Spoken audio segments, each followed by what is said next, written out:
I don't have anything in my mind right now to talk about. In fact, I've been emptying my thoughts and being, because in the process of emptying, it's like very fulfilling at the same time. It's the great paradox of meditation. It's like, why not think? Like, everybody knows, like, oh, meditation's hard because I have so many thoughts, and like, it's not that thoughts are bad, because in real reality there's no bad or good anyway. So how could your thoughts be bad? Like, why would you want to get rid of your thoughts? But that's that great paradox. In emptiness is fullness. So by taking the time to close your eyes and tap into awareness, then from that point forward, you can enter into presence, and in presence, everything feels like a gift again. And so then we're more peaceful, and law of attraction allows for you to not attract chaos. So people like to say, oh, I'm too busy to meditate, or I don't have the time, because they're dealing with all of these complications, and that's totally valid. That's all totally real. However, if you did take the time to meditate, you would end up having more time, because it's like working with quality over quantity. So your quality of life, although it's a simplification process, so you end up with less on your plate, it's deeper, more fulfilling, more fruitful, so you're actually not craving that more and more and more. So the present moment is when, so if you were to put it into like a picture, you can imagine like the present moment is just this orb of your reality right now. And then over here you have the future, and then you have the past. And so most of the time we all kind of live going through and around in our heads. And so when we think about the future and we're not calm, then whatever emotion we're feeling is going to be projected out toward the future. So, and it tends to be when we are anxious is usually like a forward thinking lack of presence. Like when we're a little bit ahead, we get anxiety because you're projecting worst case scenarios from your mind of what might happen, and that's giving you anxiety. And so when you have anxiety, then you're producing more cortisol in your body, and then you literally are starting to deplete and you're feeling worse. But originally, that all started from your mind projecting possibilities and outcomes that aren't even happening, that could be bad. But nobody wants to like take responsibility, I think, for the bad stuff. So it's like, yeah, like when life is great, then all of a sudden like everyone believes in God.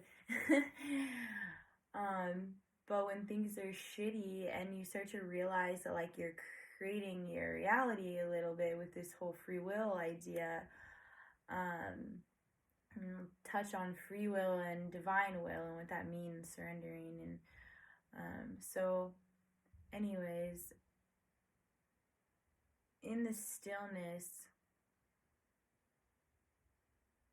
of meditation, you're sort of breaking those chains and bonds of that forward projection or that past thing you were worried about that you said this one time that just keeps coming up in your head, like that's just all your brain trying to distract you.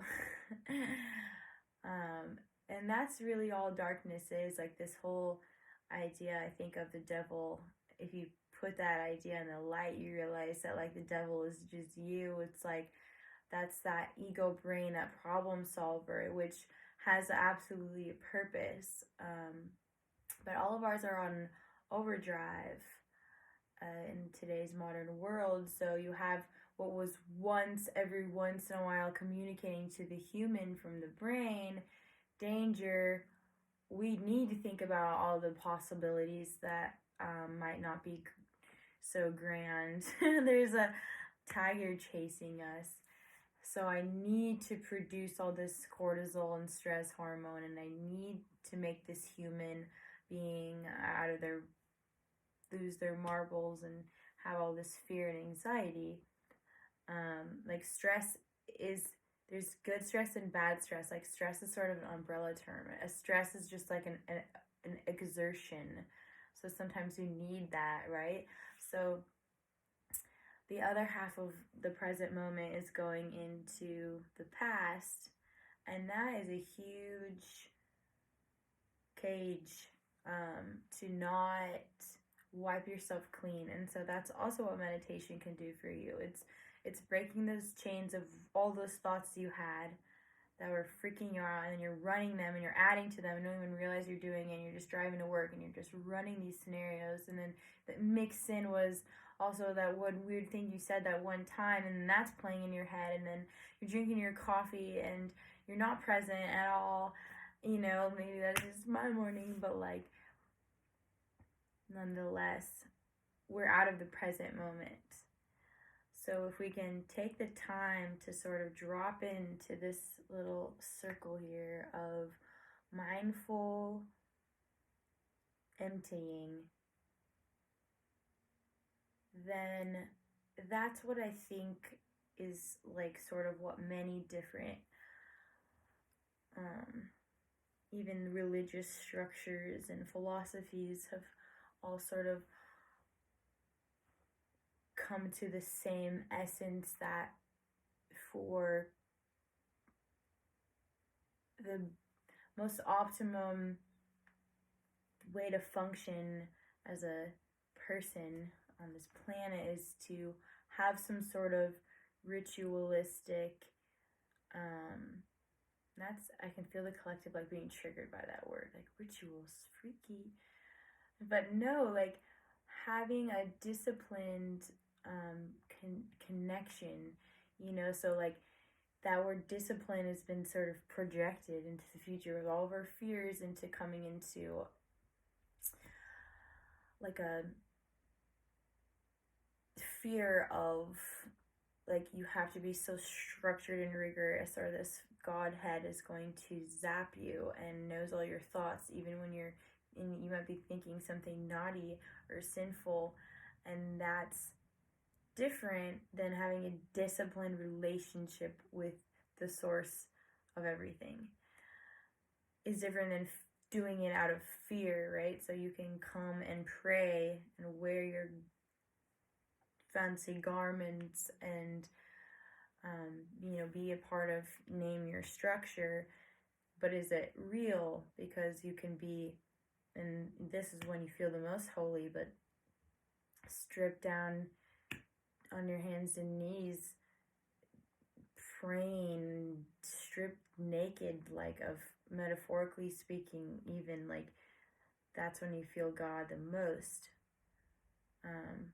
So adding this human hierarchy to the connection with the source of everything kind of is a paradox that we can shift past, I think, as humans, because we all have the ability to come to the present moment and to get out of the future and the past reflections and be still. And because when we are empty, we have the fullness. And so what that means is the fullness is the actual living being force of nature and beyond that is waiting for you to connect with it.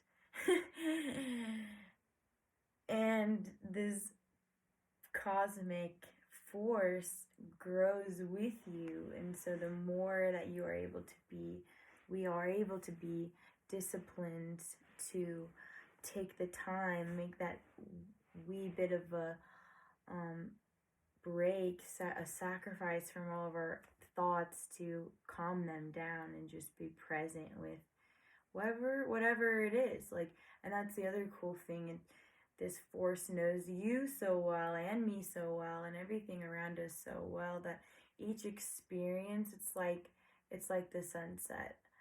Every single day around the world, there's a sunrise and a sunset, and depending on where you're standing, so, and no two people are ever have their eyeballs in the exact same place, it looks different and like magnificent, and so, and that's just there for you all the time. That's just for your own pleasure, just twice a day. If you wanted to look at that, that's will remind you that you're connected to something greater than you. And so it's that same overwhelmingness that sometimes nature can bring people, that we all kind of understand. We are just like, whoa, I'm in awe. You can cultivate that same presence and that same feeling every single day, just sitting quietly to yourself and have this intimate communication or commune with, you know, angelic, higher vibrating essences.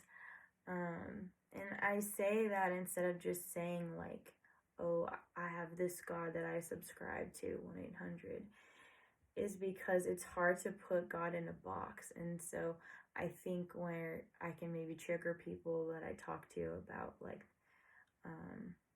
you know, name your ancient text, to not be so literal about it, is because that's a distillment. That's so amazing and sacred, absolutely, but it's still a materialized. And God is the immaterial becoming the material. It's one ability of the source of all.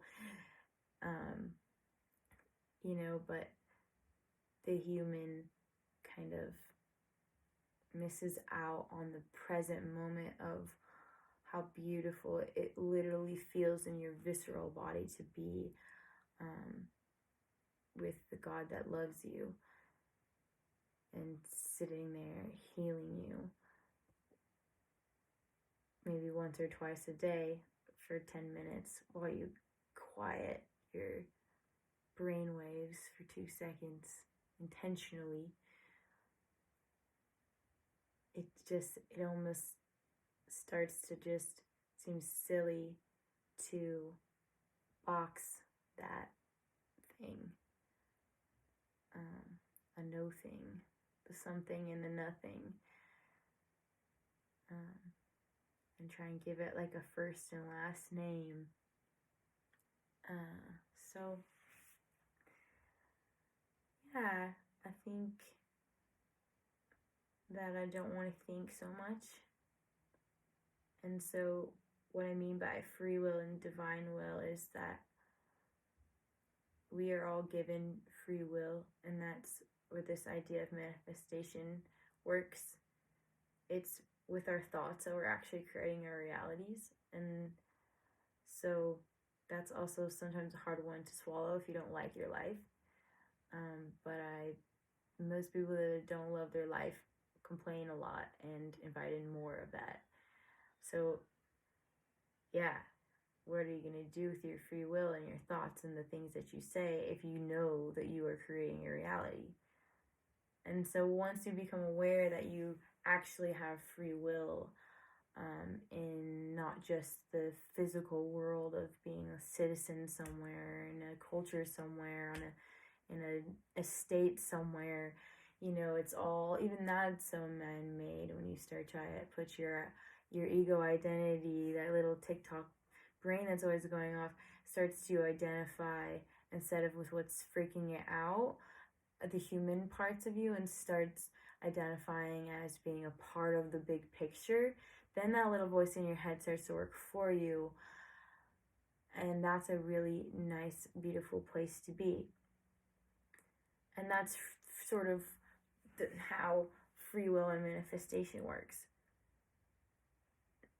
But I would say there's a sort of another dimension or a depth you can take even that and spin it on its head, where you surrender your free will to like divine will.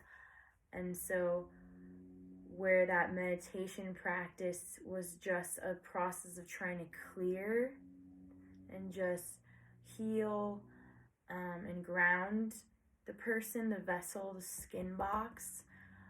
When you begin a practice of doing that distillment process, and you are able to transform and alchemize with the loving hand of that source that can come through, then you're clear and able to tap in quicker. Then it's like, instead of clearing and emptying the cup, it's like what's being filled is this like liquid gold. See, I can't describe it, and so it's just inexplainable, beyond the senses, beyond the mind, and so that's where the surrendering of the free will comes in. So it's like when you get to that space quicker through practice, then you can intentionally surrender your free will, that ego mind, and calm it down and ask for divine will. So you're giving your willpower to this cosmic source that loves you, and there's a bridge there. So it's not like you're surrendering and tossing up to the wind and everything could come crashing down. Like you're making an educated decision in this way, and it will grow in you. It's nothing that you need to do to get to. There's no steps. It's just a flow, a process, and any person's going to experience it multidimensionally in their own way. However, there's definitely like a pattern in the heroine's journey, from the duality of consciousness into the oneness, all-encompassing consciousness, if you so choose to open those doors.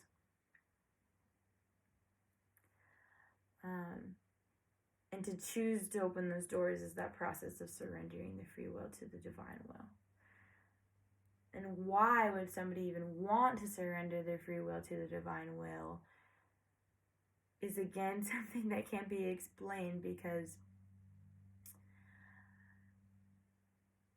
it's beyond the mind, it's beyond the senses. It's expansion, it's the breath of life, like creating with you. Like I can't, it's almost funny. It's like some of my favorite like human activities that I've done or created or gone through a process of just being like raptured into some sort of concoction, like a painting or something, like just feeling so in the flow, or dancing, and it's like I'm so present with like that flow of those two voices finally like are in tune together and harmonizing. And so I have my human that knows how to do things here, that's practiced and had to learn and struggle, but then I also have this streamline of like of ideas that like my human can't come up with, and then they work together, and then I look back at that thing that I liked and enjoyed the process of, and it's like in some ways I have no memory of it. And that's another funny thing about like the ego really wants to remember everything and like not enjoy the present moment. And when you start identifying with the now, the present moment, and realizing that you are sort of divinity and divinity is in the present moment, you realize that you're sort of these cells just moving into the future, like just shedding back behind you. You're just like a blip in the matrix, and like it's like, why just try to remember everything? Like, why hold on to all the stories of like who you were and what happened to you in your experience if they start to just loop in your head and like overplay, and that's just staying in that free will bubble instead of moving on up to the divine will, where it's like you're not living in the past, you're not living in the future, because in the here and now, while you're with divine, you're creating the life that you always wanted. And so you don't, and that's funny, by becoming empty and not wanting anything, you will get everything you want, like beyond the senses. But in your physical world, it's like you just open up the door to just synchronicities, and the more that you can open yourselves to them, then it's like the God actually will provide every little thing you needed with the resources that allowed even Jesus to turn water into wine. It's like we can manifest alchemical divine processes with the material world, and it's with our thoughts that we can do this, and it's not even our thoughts, it's with remembering our own divine natures. Can we allow for our straw to widen and allow more of this source that makes the good things happen come through? And so that's the surrendering process. It's trusting that, into my own devices, I'm gonna mess up. And so that's why you have to just fully humble yourself the best that your little human can to the processes of whatever divine goddess and goddess is unifying in you to experience, so that way you can grow. And when you grow, you can shine the light a little brighter and hopefully help shine that light for the next guy where it actually matters. And that's not on the story you're telling in your head of your personality and your success. It's actually all you want to do is shine the light on what's allowed you to feel joy. And it's not about you, it's about this co-creative experience that brings people success. It's like so many people that I've ever wrote a book talk about how it just started to flow out of them, and they had to be disciplined, though. They had to write every single day, and it's choose your tool, but connect with this divine force every day until it floods you and pours into your life and creates things that will bring you abundance. It's just dying to connect with you so bad, to bring you abundance, and we're all in such denial, and we're all arguing so hard to say that our life sucks. But if the second that everybody starts to turn that around and say that life is marvelous, look at it, I'm alive, I'm breathing, they will be taken care of. And that's literally it.